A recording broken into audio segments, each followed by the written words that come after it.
And now I give the floor to Mr. Romani Rosa, the head of the German Roma and Sinti.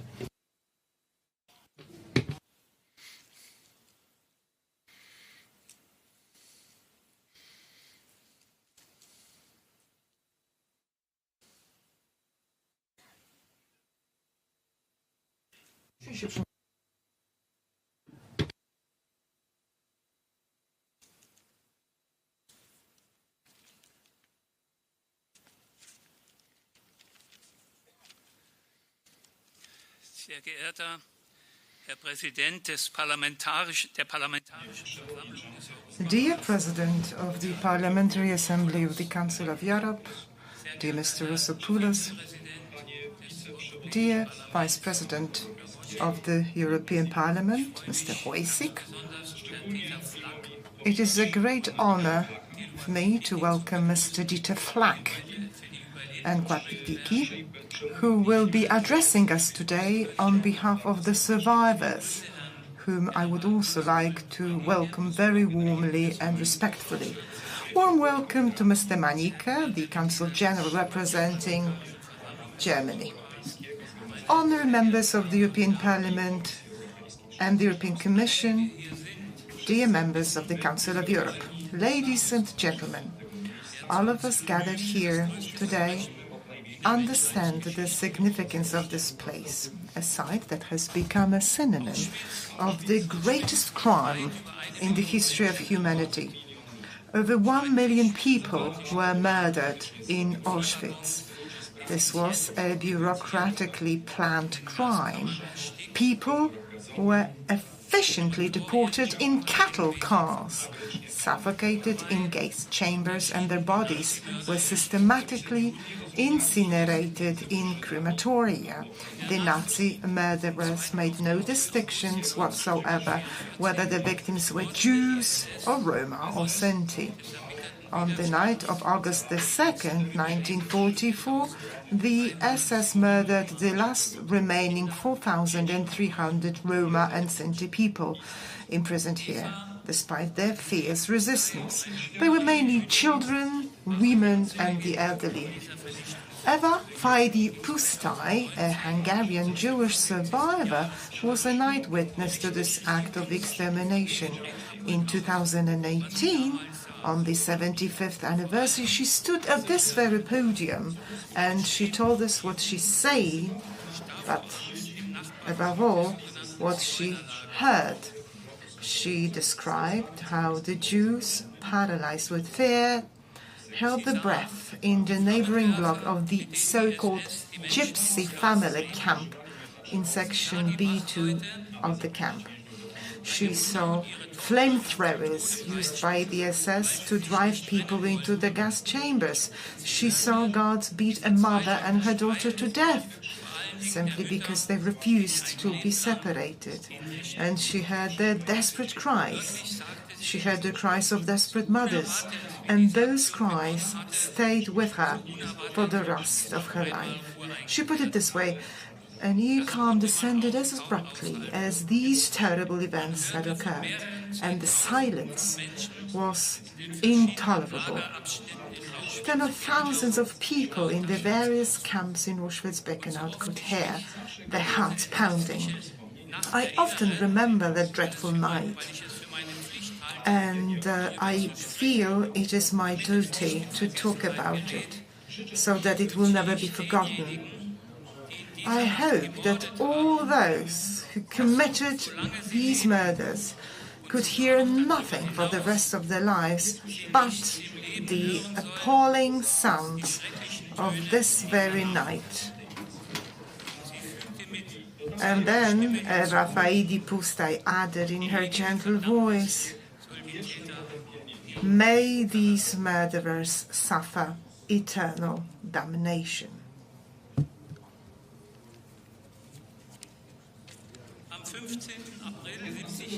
On the 15th of April 2015, 70 years after the liberation of the Nazi examination camp, the European Parliament formally recognized the genocide of the minority of the Roma and Sinti people, and then declared the 2nd of August as the official European Holocaust Memorial Day, with a commitment to advocate for human rights for this minority in all the member states of the European Union.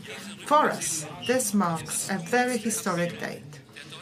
It is so important to reflect on the darkest chapter of German history in order to draw lasting lessons. And this is so powerfully demonstrated by recent political developments, which we now observe with deep concern and unease.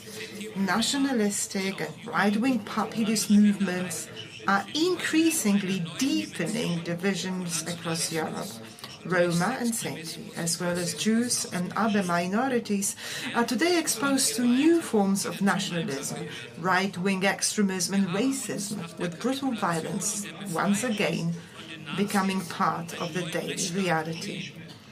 After the capitulation and liberation from the Nazi, we were able to build a new constitutional state, whereby the Constitution guarantees human dignity, and in Article 3 of its Constitution, Germany affirms the equality of all the people before the law.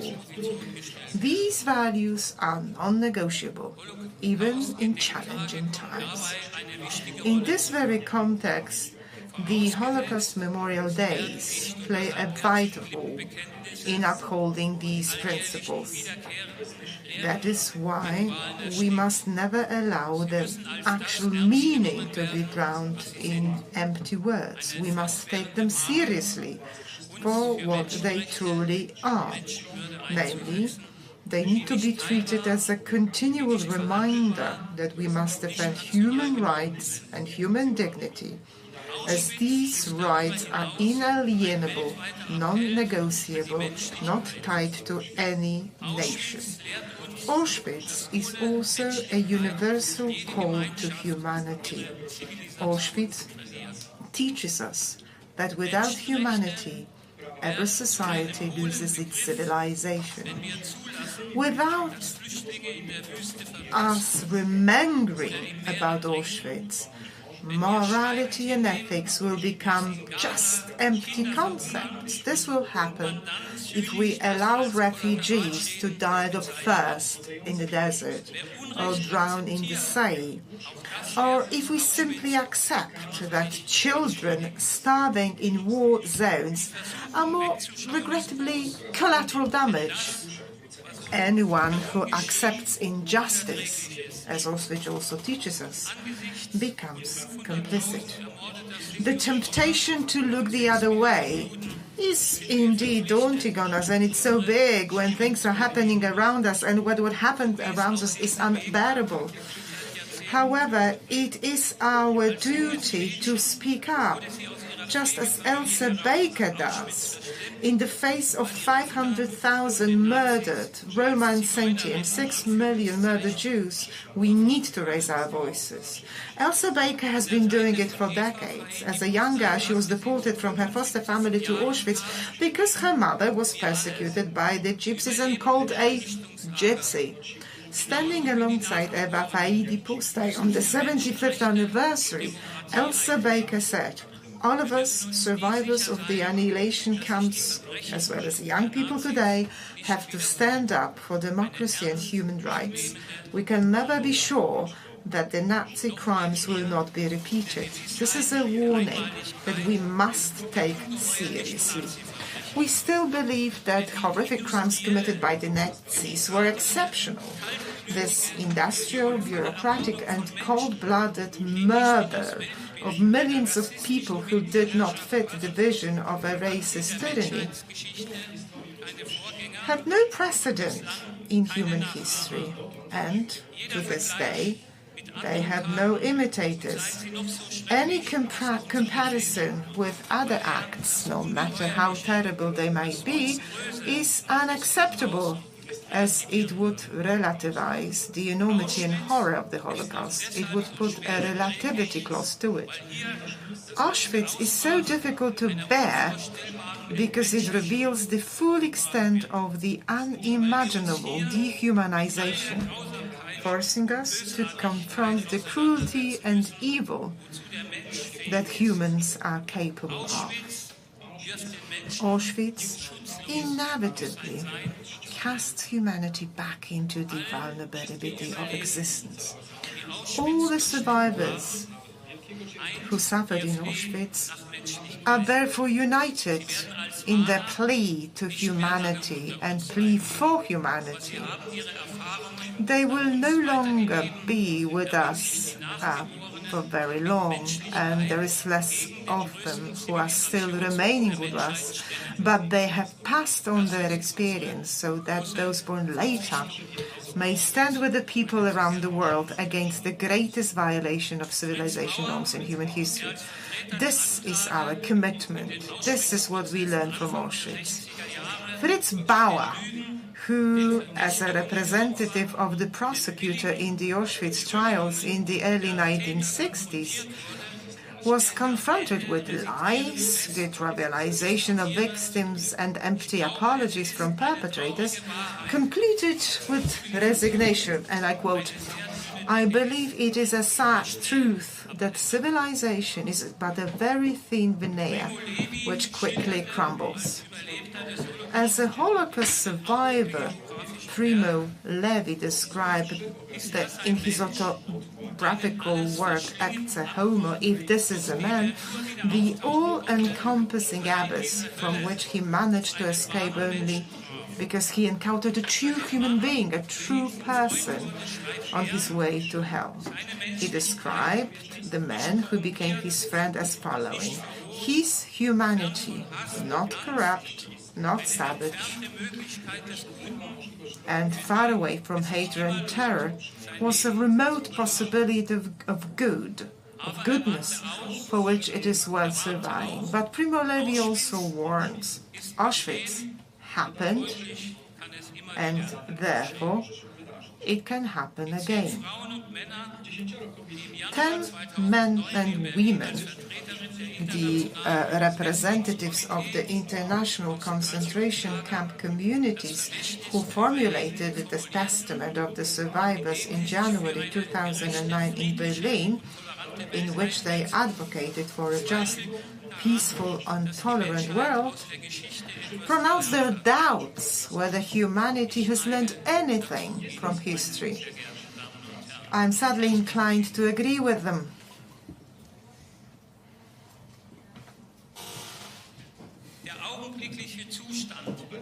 Because the current situation in the world allows me to draw no other conclusion.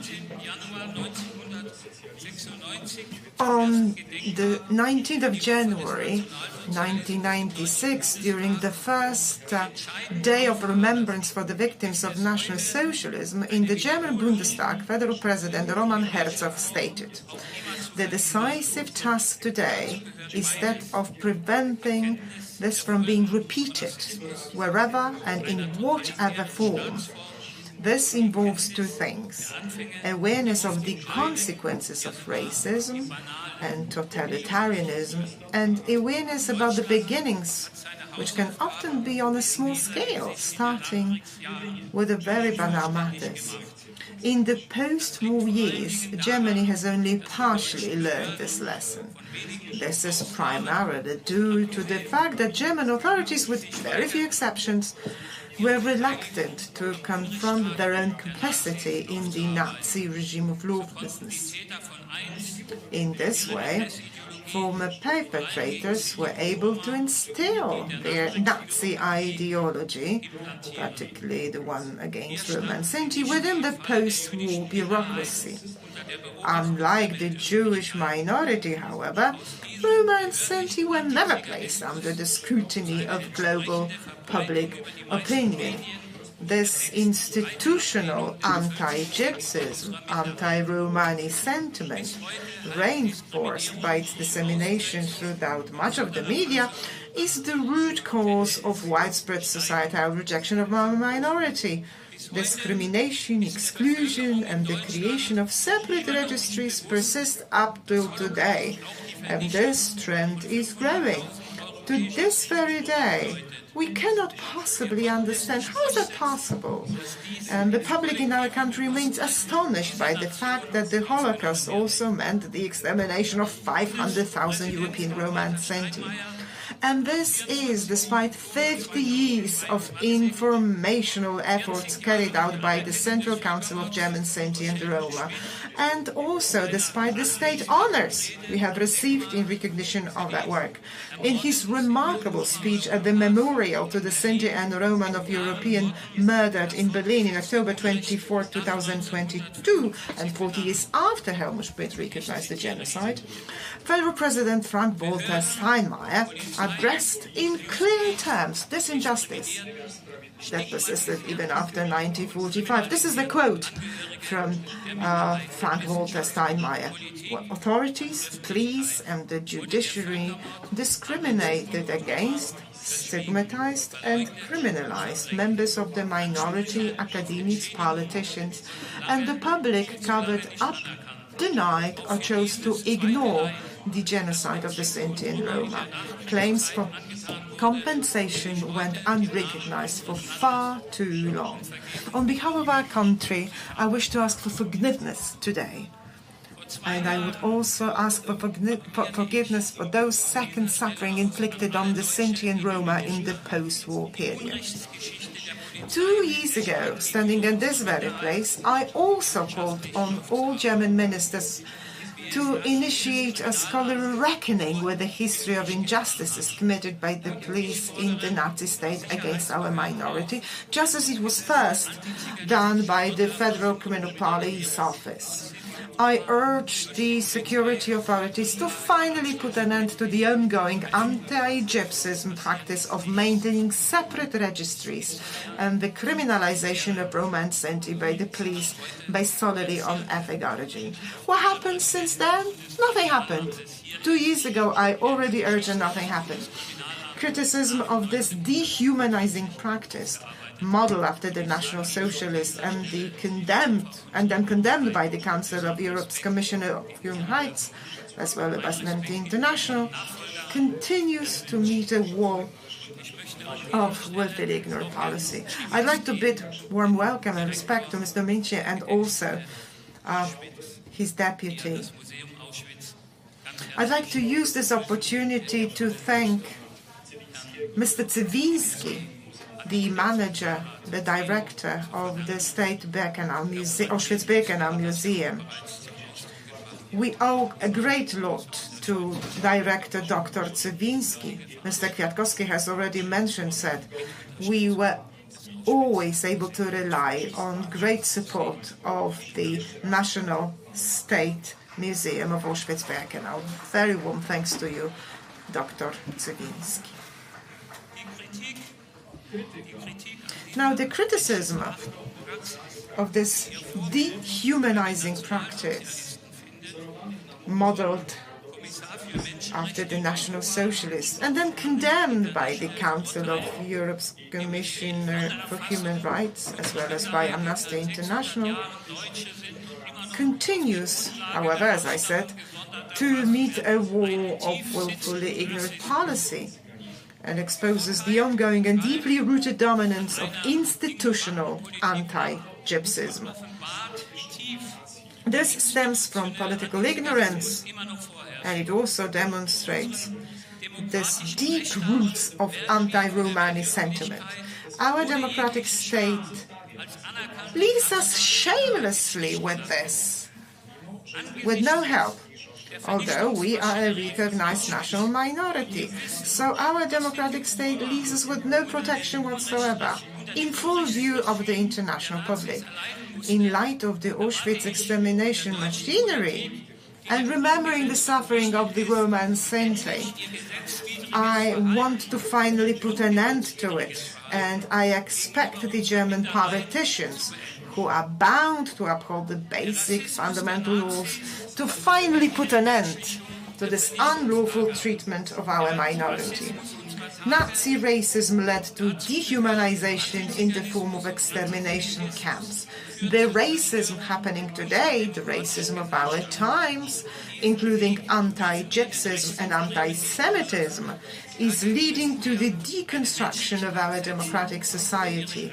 We must never allow the far right such a victory. We must counteract it with our humanity, a humanity that draws its strength from this very place of unspeakable cruelty and utter hopelessness. Auschwitz must never lose its moral power. Thank you very much.